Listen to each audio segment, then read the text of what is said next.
Team उम्मीद कौम की खिदमत करती है और आज का जो प्रोग्राम है ये बड़ा ही स्पेशल प्रोग्राम है। देखिए, कुछ ऐसे प्रोग्राम्स होते हैं जिसमें बड़ी अहम शख्सियात को हम दावत देते हैं और उनसे कुछ सीखने की कोशिश करते हैं। हम उनकी लाइफ जर्नी के बारे में देखते हैं, उनके ज़िंदगी के तजुर्बात देखते हैं। अल्हम्दुलिल्लाह उन्होंने अपनी लाइफ में क्या अचीवमेंट्स किए हैं उस पर नज़र डालते हैं, ताकि जो हमारे स्टूडेंट्स हैं वो इससे मोटिवेट हो सके और अपनी ज़िंदगी में आला से आला मकाम हासिल कर सके। सोशल मीडिया पे आपने आज के प्रोग्राम का पोस्टर देखा होगा। अल्हम्दुलिल्लाह हमारे साथ जो शख्सियत है मौलाना ज़ियाउद्दीन बरकाती साहब किबला। अल्हम्दुलिल्लाह ये साहबजादे हैं मुफ्ती निज़ामुद्दीन साहब किबला के। अल्हम्दुलिल्लाह और ये आज हमारे साथ जलवागर है, हमारे साथ बैठे हुए हैं। अल्हम्दुलिल्लाह team Ummeed is very fortunate to have him today. Social media पे आपने जो इमेज देखी थी अल्हम्दुलिल्लाह हज़रत के बारे में, जो बताती थी कि अल्हम्दुलिल्लाह हज़रत ने एक छोटी सी उम्र में कई अचीवमेंट हासिल किए हैं। ये अचीवमेंट्स दुनियाई भी है और दीनी अचीवमेंट्स भी है। अल्हम्दुलिल्लाह हज़रत एक आलिम और फाजिल है अल्हम्दुलिल्लाह। और दुनियावी तालीम के बारे में अगर मैं बताऊं तो हज़रत ने 3 पोस्ट ग्रेजुएशन किए हैं। अगर आज के ज़माने में हम देखने जाए तो कई ऐसे लोग होते हैं जो एक पोस्ट ग्रेजुएशन में ही थक जाते हैं, आगे नहीं पढ़ पाते। पर हज़रत की एक मिसाल है कि एक नहीं, 2 नहीं, 3 अलग अलग फील्ड से अल्हम्दुलिल्लाह हज़रत ने पोस्ट ग्रेजुएशन मुकम्मल किया है। इसी के साथ आप जान के बड़े खुश होंगे कि हज़रत इस वक्त यूपीएससी की प्रिपरेशन कर रहे हैं। यूपीएससी आप जानते हैं ये सिविल सर्विसेज का एग्ज़ाम होता है जिसे क्लियर करके एक स्टूडेंट आईएएस ऑफिसर बनता है, आईपीएस ऑफिसर बनता है, आईआरएस ऑफिसर बनता है और बहुत सारे ऑफिसर्स ये एग्ज़ाम के थ्रू आगे बढ़ते हैं। तो अल्हम्दुलिल्लाह आज हमारे साथ एक बड़ी अहम शख्सियत है। इनके बारे में मैं आपको अगर बताऊं तो इन्होंने अभी रिसेंटली अपना एमए कंप्लीट किया है मास कम्युनिकेशन से और एक बड़े प्रीमियर इंस्टीट्यूट से अपना एमए कंप्लीट किया है मास कॉम में, जिस इंस्टीट्यूट का नाम है IIMC, Indian institute of mass communication, जो दिल्ली में है। ये टॉप इंस्टीट्यूट है जहाँ से बड़े जर्नलिस्ट अपनी तालीम हासिल करते हैं और जर्नलिज्म की फील्ड में अपने हुनर को पेश करते हैं। इसके अलावा हज़रत ने टोटल 100 अवार्ड्स और सर्टिफिकेट हासिल किए हैं। मैं जब आज सुबह हज़रत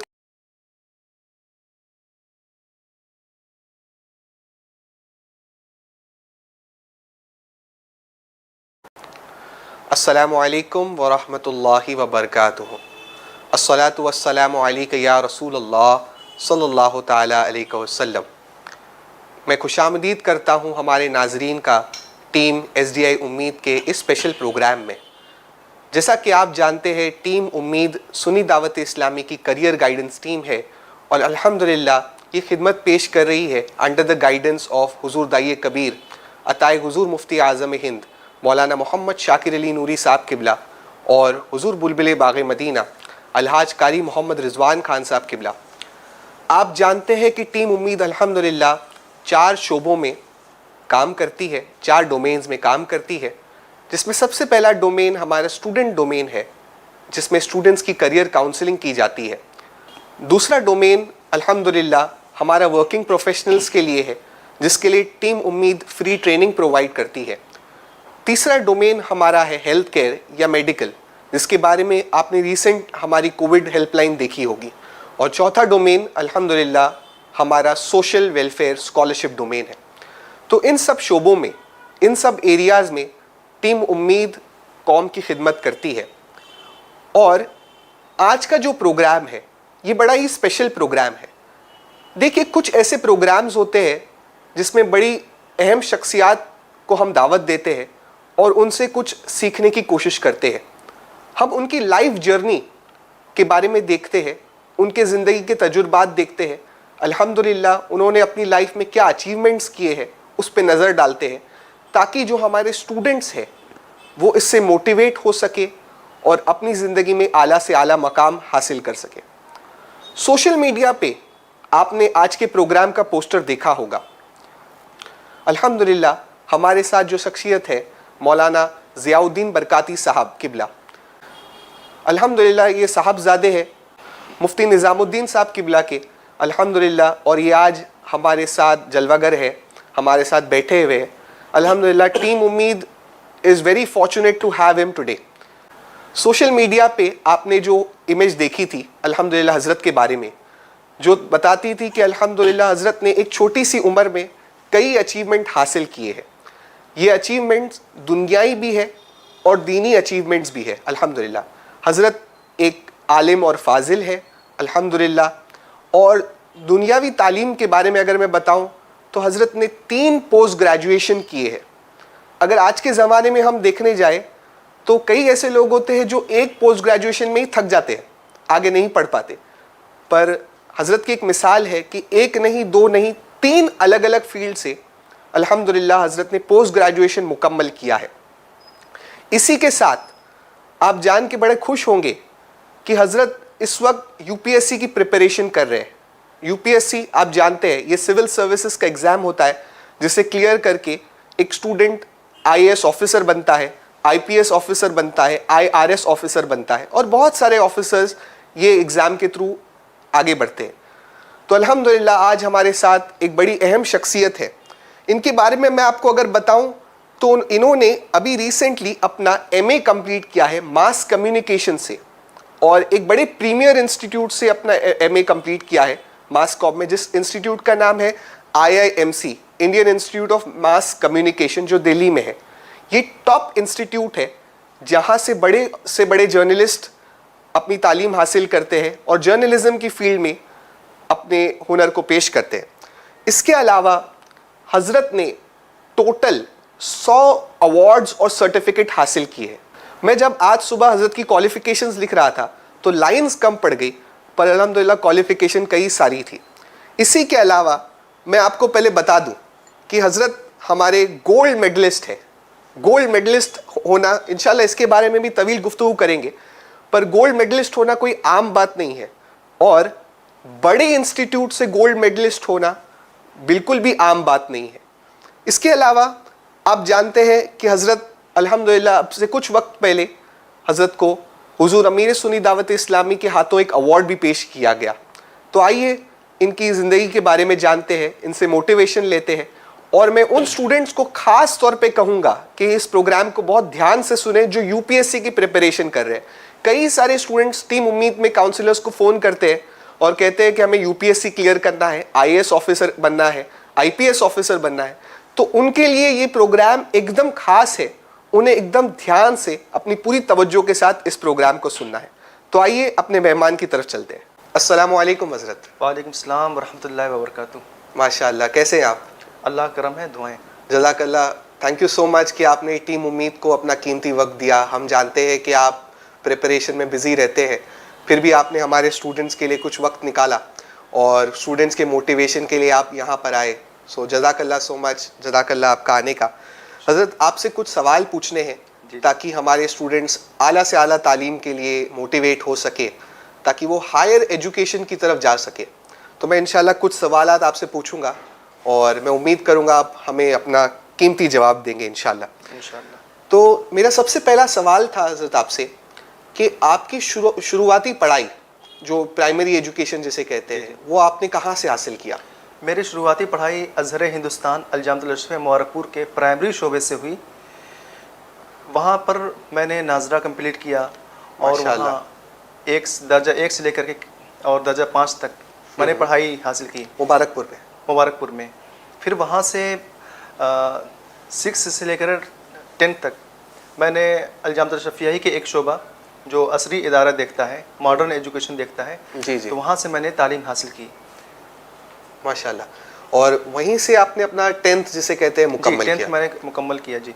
और वहीं से आपने 12th मुकम्मल किया? नहीं, 12th मैंने बगल में एक इदारा है एमपी इंटर कॉलेज मुबारकपुर, जी, तो वहाँ से मैंने अपना इंटरमीडिएट मुकम्मल किया 12th। जी जी। तो अगर मैं कहूँ कि 1st से लेके 12th तक आप अपने इलाके के आसपास ही थे अपने एजुकेशन में? माशाल्लाह माशाल्लाह। तो इसके साथ मेरा आपको अगला क्वेश्चन ये आता है कि हम जानते हैं अल्हम्दुलिल्लाह आप आलिम है, फाजिल है, दीनी तालीम आपने हासिल की है। इसके बारे में बताएं हमारे स्टूडेंट्स को, हमारे नाजरीन को, कि आपने किस उम्र में दीनी तालीम हासिल करना शुरू की? यूँ तो हमारा पूरा घराना दीनी माहौल से लबरेज़ है माशाल्लाह। और तो और मेरी परवरिश भी मुकम्मल दीनी माहौल में वालिदैन के ज़ेर साया हुई। वैसे मैं बचपन से ही दीनी तालीम हासिल करने लगा, चूँकि अशरफिया का प्राइमरी इदारा और असली इदारा भी दीनी तालीम फ़राहम करता है। इसलिए दीनी तालीम बचपन के इब्तदाई दौर से ही रच बस गई और अब तक रची बसी है और इंशाअल्लाह आखिरी उम्र तक रची बसी रहेगी। हज़रत, आपने फरमाया कि आपने दीनी तालीम हासिल की। अब कई जो हमारे स्टूडेंट्स होते हैं, तलबा होते हैं, वो दीनी तालीम जब हासिल करते हैं तो दीनी और दुनियावी तालीम, जिसे हम मॉडर्न एजुकेशन कहते हैं, उसके बीच में बैलेंस उनको बनाना बड़ा मुश्किल हो जाता है। या तो वो एक तरफ चले जाते हैं तो दूसरे में अच्छे नंबर नहीं ला पाते, अच्छे मार्क्स नहीं ला पाते, तो बैलेंस करना बड़ा मुश्किल होता है। पर हमने देखा है अल्हम्दुलिल्लाह आपने दोनों को बड़े ही बखूबी बैलेंस किया है। तो इसके पीछे क्या राज है? आपने क्या चीज़ ऐसी अपनाई? इसमें मैंने ये सोचा कि दीन की नशर व इशाअत के लिए और दीन को अच्छे से समझने के लिए हमें इस चीज़ को बैलेंस तो करना ही पड़ेगा, क्योंकि 98% हमारे मुस्लिम कम्युनिटी में ऐसा तबका है जो दीनी तालीम हासिल नहीं करता है जी, और 2% के आसपास ऐसा तबका है जो दीनी तालीम यानी मदरसे का बैकग्राउंड हासिल करता है, मदरसे की तालीम हासिल करता है। तो अब वो आज के दौर में आलिमों के लिए एक बहुत ज़रूरी हो गया है कि दीनी तालीम के साथ साथ दुनियावी तालीम भी हासिल करें, क्योंकि पहले के दौर में ऐसा होता था कि वो दोनों तालीम से बराबर होते थे, लेकिन और वो फिर आगे चल करके बहुत सारी तालीम को हासिल कर लिया करते थे जी, जैसे अलजबरा के जो जी, वो हैं। और बाकी आप ये देखेंगे कि यूरोप में जितने लोग गुजरे जी, इल्म मादनियात में या फिर इल्म कीमिया में, उसमें सब मुसलमानों का ही हिस्सा है। यानी हम ये कह सकते हैं कि यूरोप ने इल्म कीमिया यानी इल्म केमिस्ट्री जी जी मुसलमानों से सीखा, और वो सब के सब दाढ़ी दाढ़ी और पगड़ी वो वगैरह सब पहने रहते थे, क्योंकि उस ज़माने दीनी माहौल से थे। उसका सबसे बड़ा रीज़न क्या था कि वो उनको ज़्यादा तबलीग की ज़रूरत अपनी कम्युनिटी में नहीं पड़ती थी, क्योंकि उनकी कम्युनिटी खुद ब खुद दीन की जानकार हुआ करती थी। लेकिन अब हमारे इस दौर में, मौजूदा दौर में, बिल्कुल उसका उलट हो गया है। उलट ये हो गया है कि ज़्यादातर जो तबका है वो सब के सब मॉडर्न एजुकेशन वाले हैं, और उसमें से बहुत ऐसे लोग हैं जो दीन की रूल्स रेगुलेशन को नहीं जानते। इसलिए अब वो आज के दौर में उलमाए कराम की ज़िम्मेदारी, एक मदरसा बैकग्राउंड के लड़के की ज़िम्मेदारी ये है कि वो दीनी तालीम के साथ साथ मौजूदा तालीम भी हासिल करे, और उसको ये कुर्बानी देनी पड़ेगी और टाइम को भी बैलेंस करना पड़ेगा। वरना सिर्फ हम मदरसे ही तक अगर महदूद रह गए तो हम इन 98% वालों को हम समझा नहीं सकते। बराबर, करेक्ट। तो आपका पैगाम ये मदरसे के स्टूडेंट्स के लिए भी है, तलबात के लिए भी है कि अपने आप को सिर्फ वहाँ तक महदूद ना रखें और मॉडर्न एजुकेशन जिसे कहते हैं वो भी हासिल करे और यूपीएससी क्लियर करके सिविल सर्विस भी आगे कर सकते हैं। जी जी बिल्कुल। आपने जब आप ये बात कह रहे थे तो मुझे अल्लामा कमरुज़्ज़मा खान आज़मी की एक बात याद आ गई कि मिस्टर और मुल्ला में एक फ़र्क हो गया है, ये अलग अलग हो गए। मिस्टर वो होता है जो मॉडर्न एजुकेशन, आला तालीम, दुनियावी तालीम हासिल करता है, और मुल्ला वो हो जाता है जो दीनी तालीम हासिल करता है। ये फ़र्क नहीं होना चाहिए, एक ही होना चाहिए ये। और जैसा कि आपने बताया, मेरे जहन में भी एक बात आई कि जिन्हें फादर ऑफ केमिस्ट्री कहा जाता है वो भी एक मुसलमान थे। जी जी माशाल्लाह। और हम उम्मीद करते हैं इंशाल्लाह आप और भी आगे पढ़ेंगे। पर जैसा कि मैंने शुरू में बताया हज़रत, आपने 3 पोस्ट ग्रेजुएशन मुकम्मल किए हैं।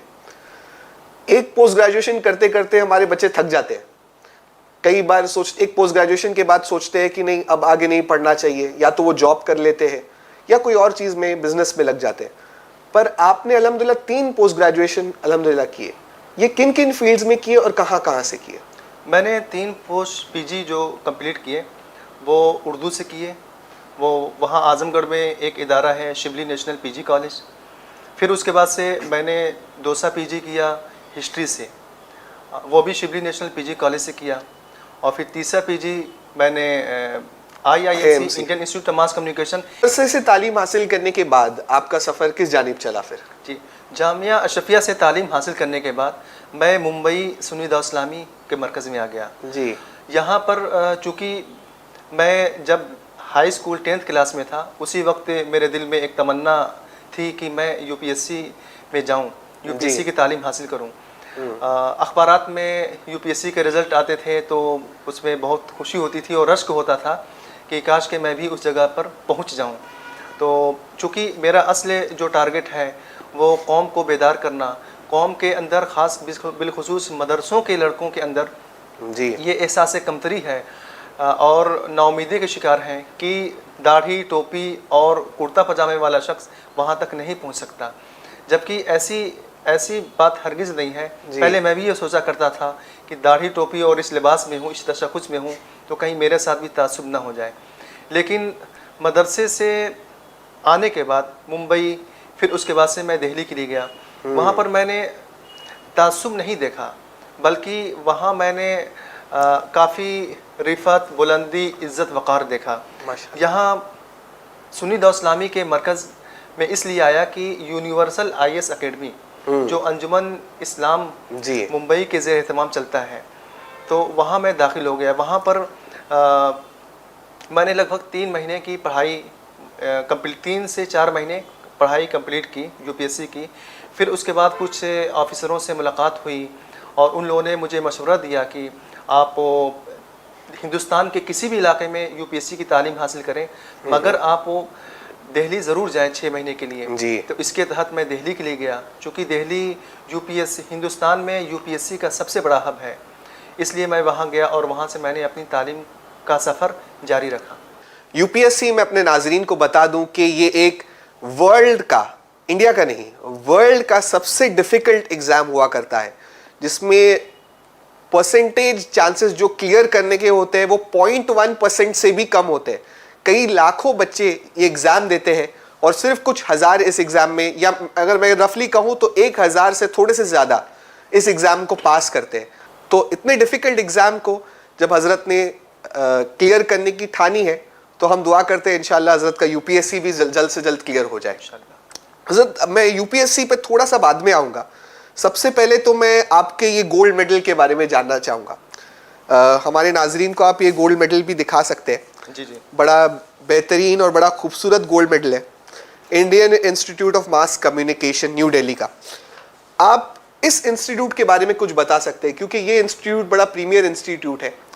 आपका सफ़र, क्योंकि बड़ा इंस्टीट्यूट होने की वजह से इतना भी आसान नहीं होता एडमिशन लेना इसमें, तो सबसे पहले आप ये बताएं कि आपका एडमिशन इतने बड़े इंस्टीट्यूट में कैसा हुआ? उससे पहले मैं ये बताना चाहूँगा कि एक बड़ी लंबी कहानी है, मगर इसको मैं शॉर्ट में बताने की कोशिश कर रहा हूँ। मुंबई के अंजुमन इस्लाम के शोबा यूनिवर्सल IAS अकेडमी में 3 से 4 माह तालीम हासिल करने के बाद कुछ ऑफिसरों के मशवरे पर मैं दिल्ली के लिए आ गया। चूँकि यूपीएससी की कोचिंग का सबसे बड़ा हब दिल्ली है, मैं 3 माह चाणक्य IAS अकेडमी में भी ज्वाइन हो गया। वहाँ से मैंने CSET की तालीम को हासिल किया और बकिया तालीम सेल्फ स्टडी किया। अच्छा। चूँकि आजकल लड़कों के अंदर एक सबसे अहम चीज़ ये है कि वो ये सोचते हैं कि कोचिंग ही सारी चीज़ें हैं जी, और कोचिंग ही हमको सारी चीज़ें प्रोवाइड कर देगी या हमको यूपीएससी भी क्लियर करा देगी। कोचिंग ले लिया तो क्लियर हो गए। जी जी, जबकि ये एक बहुत बड़ी भूल है, मिथ है। और हमें कोचिंग पर ना जा करके पहले हमको सेल्फ स्टडी करनी चाहिए। करेक्ट। उसके बाद अगर हमको ऐसा लग रहा है कि हमें कोचिंग करनी चाहिए जी, तो फिर हमें कोचिंग करनी चाहिए। तो इसके लिए मैंने CSET किया, फिर बाकिया जो पढ़ाई थी वो सेल्फ स्टडी पर मुनहसर कर लिया। फिर मैंने यूपीएससी का इम्तहान दिया और उसके बाद UPPCS का एग्ज़ाम दिया। UPPCS का एग्ज़ाम दिया तो वहाँ मैं प्रीलियम मैंने कामयाब कर लिया। प्रीलियम, माशाल्लाह। UPPCS वहाँ कामयाबी मुझे मिल गई। लेकिन अब मेरी ज़िम्मेदारी ये बढ़ गई थी कि मैं किसी ऐसे रूम में अब जाऊँ जहाँ पर बिल्कुल शांति हो, पीसफुल हो। चूँकि दोस्तों का आना या फिर मेरा ही दिल चाहता था कि मैं टाइम थोड़ा सा ज़्यादा हो गया तो चलें दोस्तों के पास मिलें, तो उसमें टाइम ज़्यादा स्पेंड हो जाया करता था। जी, डिस्ट्रैक्शन बढ़ जाते हैं। जी जी।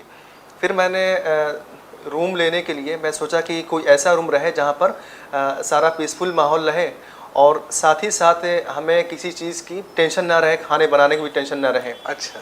इसके लिए मैंने जामिया मिलिया इस्लामिया, जामिया हमदर्द स्टडी सर्किल के RCA के एग्ज़ाम दिए, रेजिडेंशियल कोचिंग एकेडमी के एग्ज़ाम दिए थे। अच्छा। वहाँ पर मैं प्री और मेंस में कामयाब हो गया। मुझे बड़ी खुशी हुई कि उधर प्री भी कामयाब हुआ और इधर प्री मेंस भी कामयाब हो गया माशाल्लाह।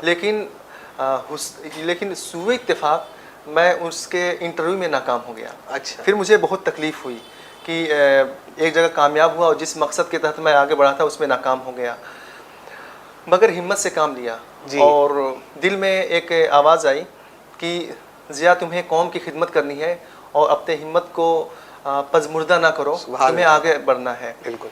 तो इत्तेफाक से यूनिवर्सिटियों का मैंने रुख किया कि वहाँ पर अगर मैं जाता हूँ और वहाँ क्वालिफाई करता हूँ एंट्रेंस में तो मुझे एक रूम मिल जाएगा और वहाँ पर मैं अपनी बाकी यूपीएससी की तैयारी को अच्छे से कर सकता हूँ। मगर ऐसा हुआ कि जितने भी यूनिवर्सिटियों के दरवाजे थे एंट्रेंस के सब बंद हो चुके थे।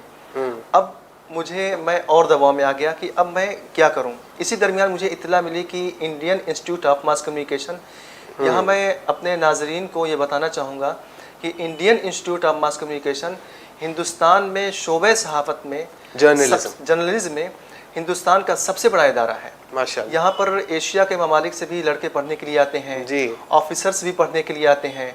ऑफिसर्स में मतलब सिविल सर्विसेज के भी लोग आते हैं और फिर फौज के भी, आर्मी के जवान भी जो ऊंचे रैंक के होते हैं, शोबे नशो शाद के जो लोग हैं जी, वो लोग भी आते हैं। तो वहाँ पर एक सबसे बड़ी दिक्कत क्या थी कि उस इदारे का एक रूल ये है कि अगर आप वो पहली ओबीसी में और जनरल में पहली पोजीशन अगर हासिल करेंगे जी, तभी आपको इसमें ये हॉस्टल की सहूलियत प्रोवाइड होगी। अच्छा, बाकियों को नहीं होती? बाकियों को नहीं होती है, सिर्फ टॉप आने वालों को ही हॉस्टल प्रोवाइड किया जाता है। टॉप में वो भी उर्दू शोबे में सिर्फ 2 लोगों को। अच्छा, इतना टाइट कंपटीशन? पूरे इंडिया में जितने लोग अप्लाई करते हैं सिर्फ 2 लोगों को? उर्दू शोबे में 2 लोग। अच्छा। और हिंदी शोबे में कुछ और लोग हैं, 5-6 लोग, फिर उसके बाद इंग्लिश शोबा, चूँकि वहाँ पर कई शोबे चलते हैं। राइट। तो वहाँ पर जो बहुत अच्छे लड़के होते हैं उन्हीं को लिया जाता है। आपको टॉप में से रहना पड़ता है वहाँ पर आने के लिए? जी जी जी।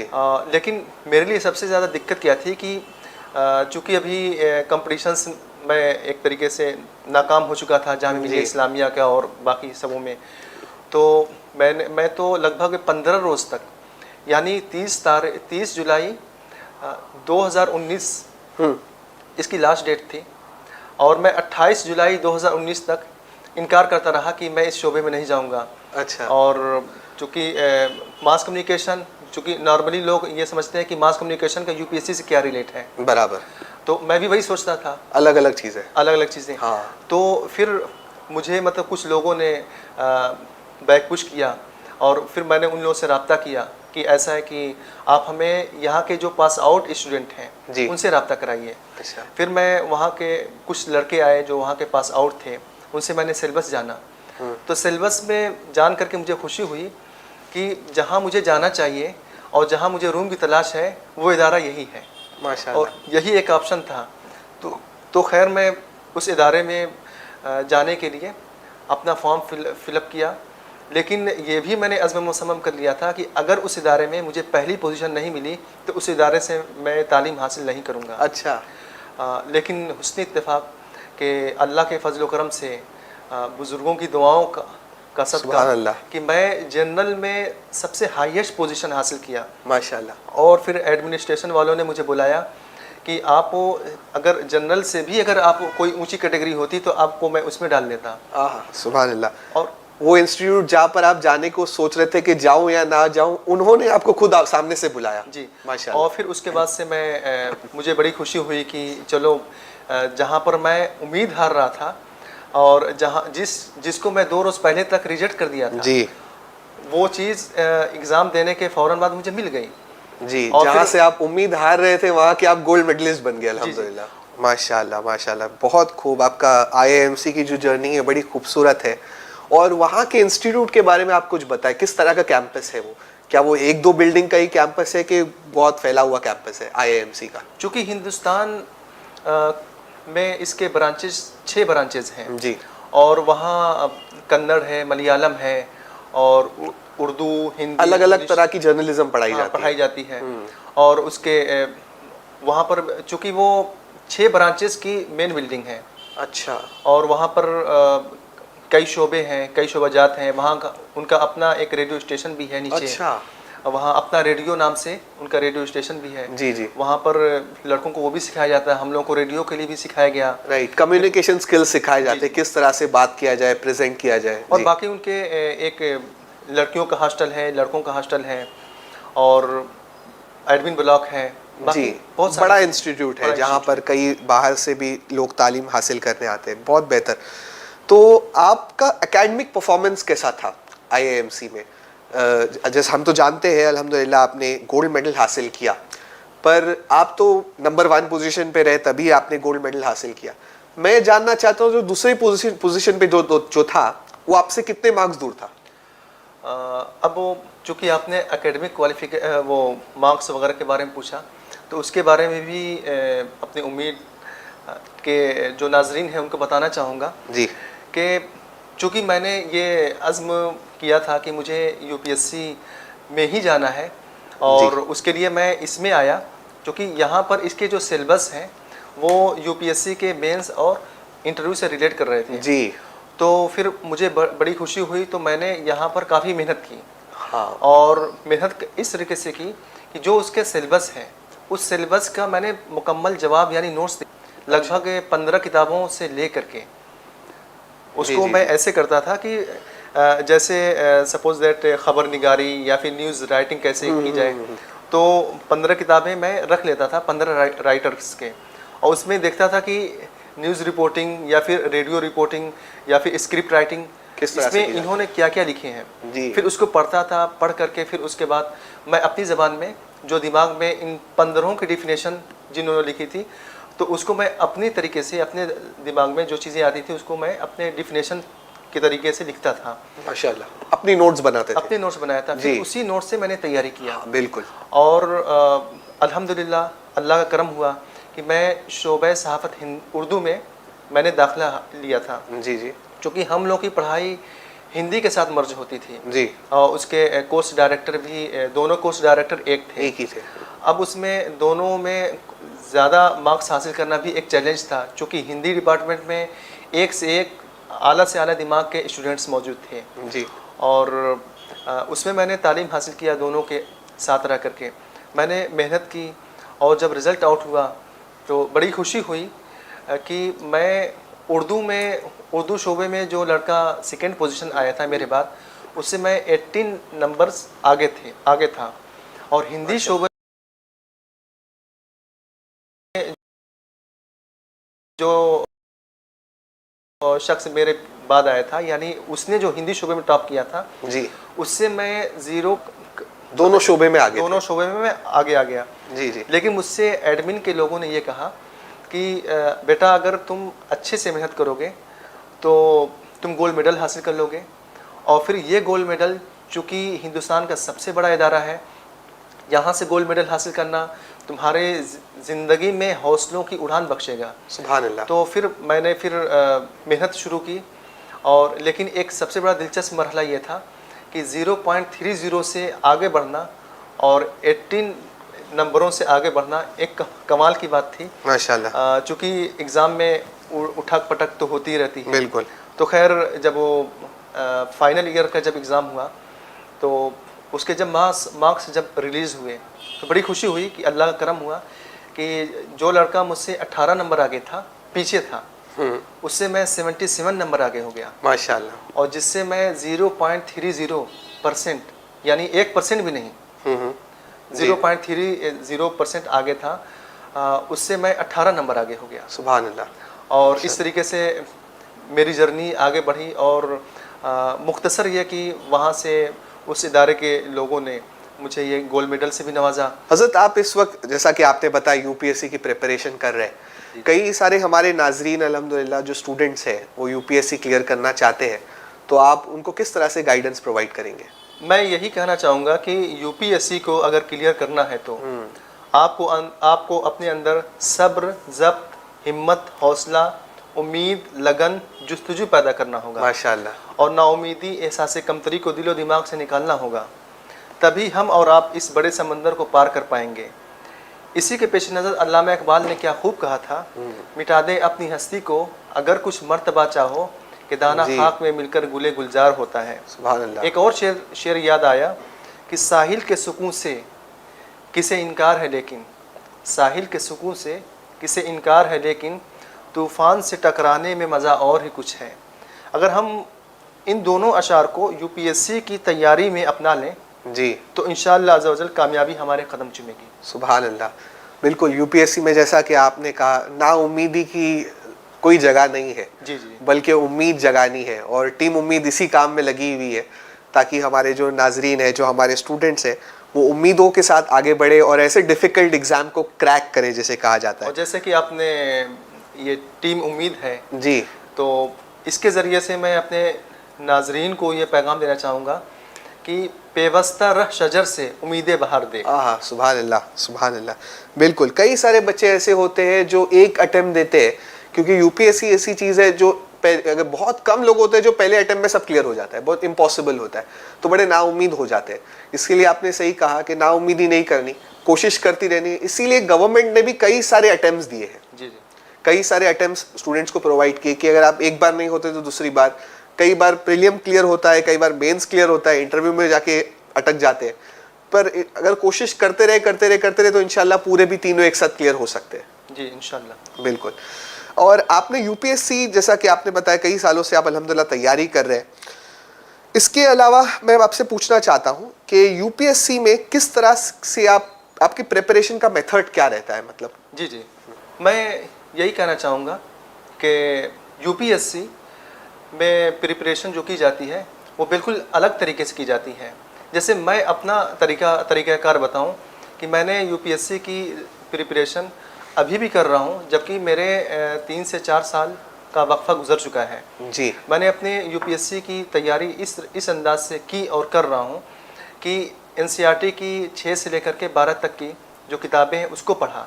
जी, फर्स्ट टाइम मैंने उसको 3 टाइम पढ़ा। अच्छा, यानी फर्स्ट टाइम मैंने उसका रिवीजन किया बस ऐसे ही, चाहे मुझे समझ में आया या नहीं आया।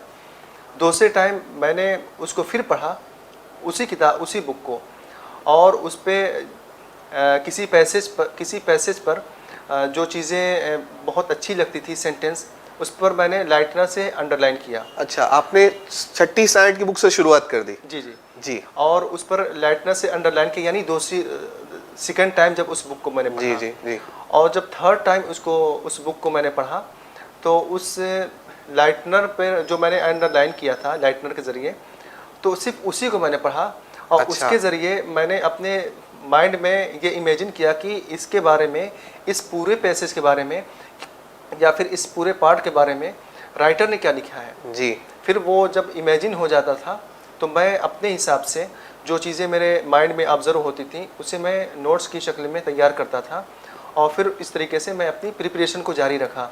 और साथ ही अखबारात, न्यूज़पेपर भी इसका बहुत बड़ा सहारा होता है, करंट अफेयर्स, खास करके एडिटोरियल पेज। तो द हिंदू हो गया, तो उसको भी मैंने ऐसे ही किया कि फर्स्ट टाइम, फिर सेकंड टाइम अंडरलाइन किया, फिर थर्ड टाइम जो अंडरलाइन की हुई सेंटेंसेस हैं उसको मैंने देखा, और फिर उसके बाद से जो माइंड में ऑब्जर्व हुआ उसको मैंने नोट्स तैयार किए, माशाल्लाह, फिर उससे तैयारी किया।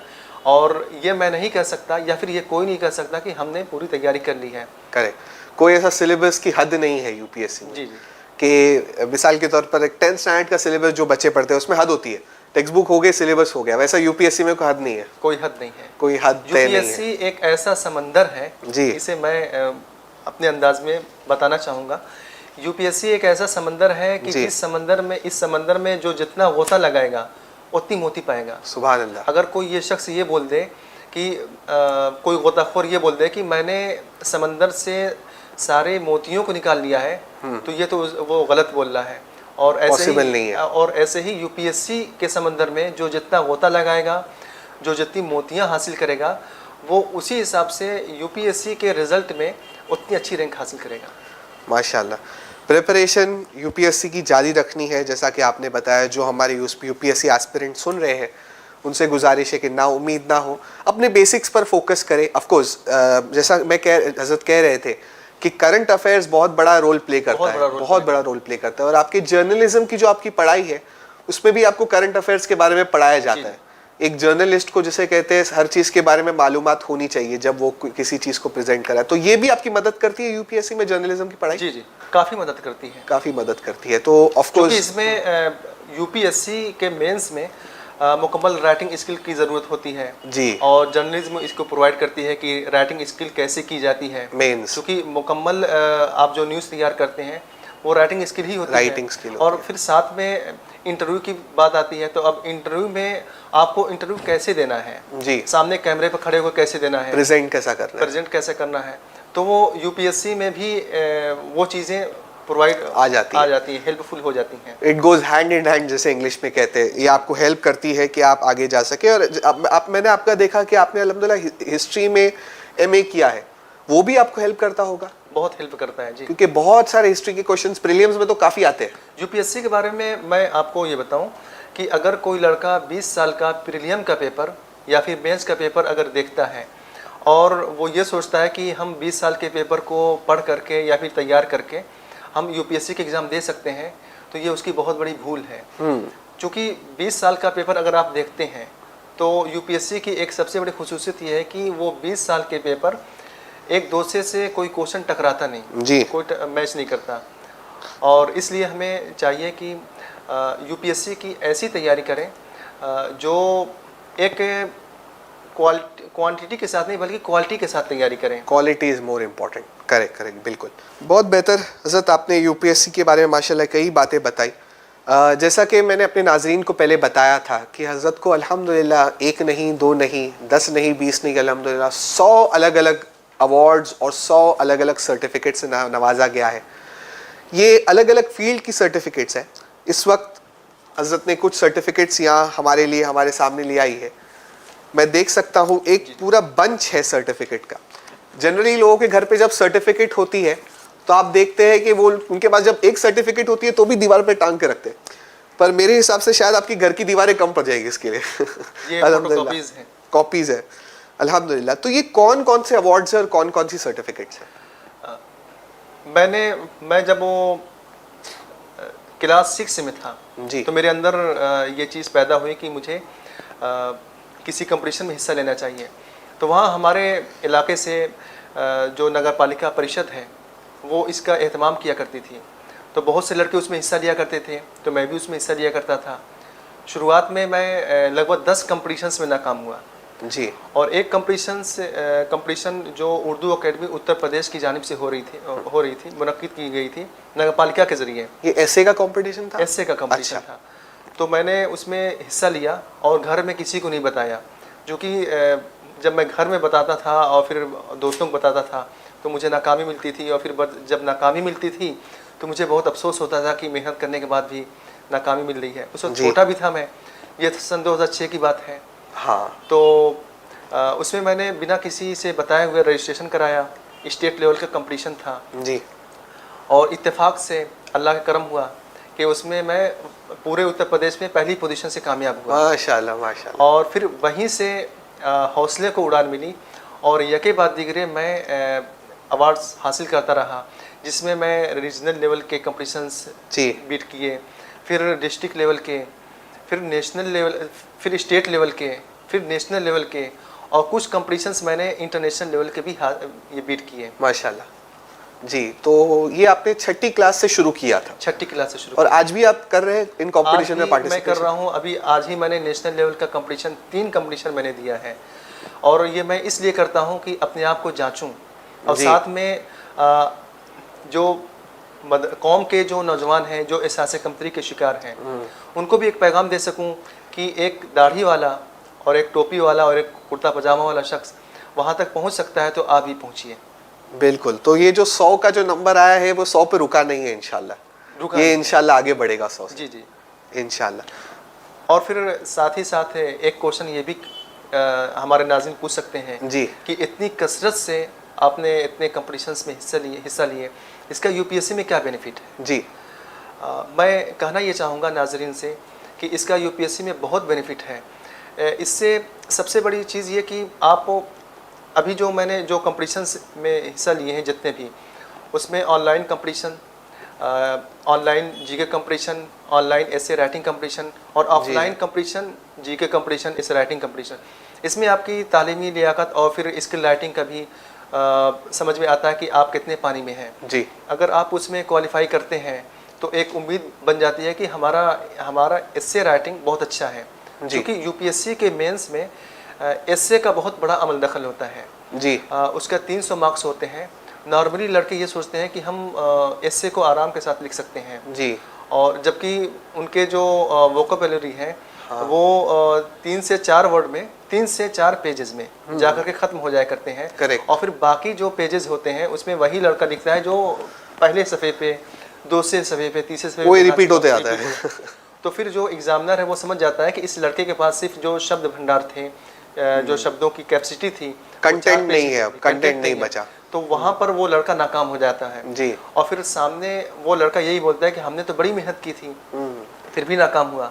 जबकि अगर वो अपने अंदर झांक करके देखें तो उसके अंदर ये चीज़ सबसे बड़ी चीज़ दिखाई देगी कि वो इससे में कम मार्क्स हासिल किया या फिर तो इसलिए मैं नाजरीन को ये कहना चाहूँगा कि वो अपने एसे राइटिंग, एसे स्किल को काफ़ी मजबूत करें जी। और फिर कंपटीशंस जो जीके कंपटीशन है उसमें हिस्सा लेने का मकसद यही है कि अपने आप को चेक कर सकूं और सबसे बड़ा मकसद ये है कि हम अपने मदरसा बैकग्राउंड के स्टूडेंट के अंदर जो एहसास कमतरी है जी, जो नाउमीदी है कि हम वहाँ तक नहीं पहुँच सकते या फिर गवर्नमेंट कुर्ता पजामा या दाढ़ी वालों को देख करके दीनी लिबास वाले नहीं पहुँच सकते, ऐसा दिमाग में रहता है। या फिर हुकूमत हमारे साथ तासुब रखती है जी। मैं आपसे यही कहना चाहूँगा कि ऐसी कोई बात नहीं है और ऊंचे हाई लेवल एजुकेशन में जो ऊंचे लोग होते हैं वो दाढ़ी टोपी को बिल्कुल देखते ही नहीं, बल्कि वहाँ पर आपकी लियाकत, काबिलियत देखी जाती है। अगर आपके अंदर काबिलियत है, लियाकत है, तो ऐसी सिचुएशन में आपके कुर्ता पजामा उस पर कोई असर नहीं पड़ता, पाबंदी नहीं है उसकी। आपके पास मेन जिसे कहते हैं टैलेंट होना चाहिए। अगर वो आपके टैलेंट को रिकॉग्नाइज करते हैं तो आप चाहे किसी भी लिबास में वो आपको एक्सेप्ट ज़रूर करेंगे इंशाल्लाह।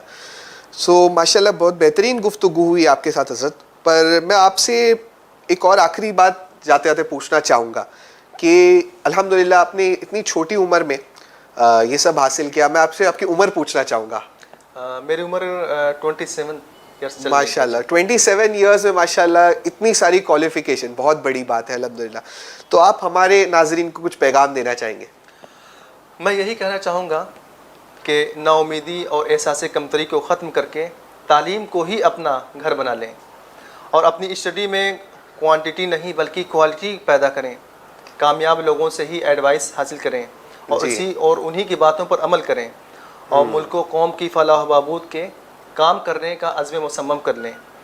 खुद मैंने 3 पीजी किए हैं, एक हिस्ट्री से और एक मास कम्युनिकेशन से और एक उर्दू से और गोल्ड मेडल भी हूँ। लेकिन गोल्ड मेडल होने के साथ ही मुझे लगभग 4 नौकरियों यानी 4 जगहों से मुझे वैकेंसी आई कि आप ऑफ़र आया जी, आप हमारे यहाँ काम कर सकते हैं। लेकिन बस मुल्क, कौम और अपनी सोसाइटी की फलाह बहबूद के लिए मैंने उन 4 नौकरियों को छोड़ दिया कि मैं अपने यूपीएससी में कामयाबी हासिल करके मैं बहुत कुछ कर सकता हूँ जी। तो हम आपसे यही कहना चाहेंगे कि आप भी मुतवज्जा हों इस जानिब और दोस्तों को भी मुतवज्जा करें कि कौम के लिए और अपनी सोसाइटी के लिए कुछ काम अंजाम दे सकें। मैं आखिर में अल्लामा इकबाल के कुछ अशआर पेश करना चाहूँगा, जिसे अल्लामा इकबाल ने अपने बेटे जावेद इकबाल को जब वो कैम्ब्रिज यूनिवर्सिटी के लिए जा रहे थे तो उस वक्त उन्होंने उनके लिए लिखे थे, जो बाद में अल्लामा इकबाल के साहबजादे जावेद इकबाल पाकिस्तान के चीफ जस्टिस बने जी। और मैं उसी शेर को अपने टीम उम्मीद के जो नाजरीन हैं, स्टूडेंट्स हैं, उनको ये बताना चाहूँगा कि सितारों से आगे जहाँ और भी हैं, अभी इश्क के इम्तहां और भी हैं, क़नाअत न कर आलमे रंगोबू पर, चमन और भी आशियाँ और भी हैं, अगर खो गया एक नशीमन तो क्या गम। जैसे बहुत से लोग ये बोलते हैं कि मेरा ये चीज़ नहीं हो पाया, ये चीज़ नहीं हो पाया जी, तो उसके बारे में यह है कि अगर खो गया एक नशीमन तो क्या गम, मकामात आहो फ़ुगा और भी हैं, तू शाही है परवाज़ है काम तेरा जी, तू शाही है परवाज़ है काम तेरा, तेरे सामने आसमां और भी हैं, इसी रोज़ शब में उलझ कर न रह जा। जैसे आज सिचुएशन ये है कि हमारे साथ तासुब हो सकता है, हमारे साथ बहुत कुछ हो सकता है, सोचते रह जाते हैं और हम इस जानिब नहीं आ पाते हैं। तो उनके लिए है कि इसी रोज़ शब में उलझ कर न रह जा कि तेरे ज़मानो मकां और भी हैं, कि तेरे ज़मानो मकां और भी हैं। जज़ाकल्लाह सो मच हज़रत। अल्हम्दुलिल्लाह, आपका मैं बहुत शुक्रगुज़ार हूँ, बहुत आपकी कदर करता हूँ कि आपने अपने कीमती वक्त में से हमें थोड़ा वक्त दिया। और टीम उम्मीद ये आगे भी उम्मीद लगाएगी इंशाल्लाह कि आप अपना कीमती वक्त टीम उम्मीद को इंशाल्लाह देते रहेंगे इंशाल्लाह। और इसी तरह से हमारे स्टूडेंट्स को, चाहे जर्नलिज्म की फील्ड हो, चाहे यूपीएससी का गाइडेंस हो या और भी करियर गाइडेंस हो, इंशाल्लाह आप उसमें भी इंशाल्लाह हमारी टीम उम्मीद के स्टूडेंट्स को मदद करने की कोशिश करेंगे। तो हज़रत एक और सवाल मेरे जहन में आता है, क्योंकि आपकी तालीम मदरसे से हुई है, फिर आप मेडलिस्ट बने हैं, जिसको मैं कहूँगा मदरसा टू मेडलिस्ट। कई सारे मदरसे के बच्चे होते हैं, वो ये सोचते हैं कि नहीं, हमारे लिए तो मदरसा ही सब कुछ है, हम अब आगे बाहर पढ़ाई नहीं कर सकते, बड़े नाउम्मीद होकर रह जाते हैं और इस लाइन में, जैसे यूपीएससी की लाइन में या कई जर्नलिज्म की लाइन में आगे नहीं बढ़ते। तो उनके लिए आपका क्या पैगाम है? ऐसा नहीं है जो हमारे मदरसे के तलबा सोचते हैं कि हम कुर्ता और दाढ़ी में रह करके हम आला तालीम हासिल नहीं कर सकते जी, और तासुब हमारे साथ बढ़ता जा सकता है। मैंने खुद इसमें जाने से पहले मैं भी ऐसा सोचा करता था। मैंने इल्म दीन के साथ साथ इल्म दुनिया भी हासिल किया और मकसद वही कि लोगों के अंदर फैले हुए भरम को तोड़ना। जी, क्योंकि हमारी कम्युनिटी में एक डर और खौफ पैदा है कि एक मदरसे का तालिब इल्म जो कुर्ता पजामा में है या दाढ़ी में है, वो आला तालीम हासिल नहीं कर सकता या उसे तासुब की बिना पर फेल किया जा सकता है। इस भरम को और इस एहसास कमतरी को तोड़ना चाहता हूँ कि नहीं, ऐसा नहीं है। अगर ऐसा होता तो मैं आप लोगों के सामने जिस हैसियत से आप लोगों को बता रहा हूँ या खिताब कर रहा हूँ, मैं उम्मीद के मंच से इस हैसियत से आपको खिताब नहीं कर सकता था जी। अगर मैं चाहता तो मदरसे से निकलने के बाद कहीं इमामत कर रहा होता या पढ़ा रहा होता, लेकिन मेरे दिल में ये तमन्ना है कि मैं IAS के ज़रिए कौम मिल्लत की और मुल्क की फलाह व बहबूद के काम को अंजाम दे सकूँ। खुसूस मदरसों के तलबा के अंदर जो जहनों में एहसास कमतरी का मादा बैठा है, इल्म दीन के साथ साथ इल्म दुनिया भी हासिल कर सकते हैं और आला से आला मकाम पर आप फाइज़ भी हो सकते हैं। आप आज़ाद हैं, आप इस्लामी तशख़्ख़ुस में रह कर आला तालीम भी हासिल कर सकते हैं और इसका जीता जागता सबूत कुछ रोज़ पहले आपने इसी लिबास में सहाफ़त का गोल्ड मेडल हासिल करते हुए मुझे अखबारात में और सोशल मीडिया पर देखा, जो एक हकीकत है। इस लिबास में ऑफिसरों के सामने मैं अपना तजर्बा बताता हूँ, क्योंकि वो हिंदुस्तान का सबसे बड़ा सहाफ़ी साज इदारा है जी, जर्नलिज्म का।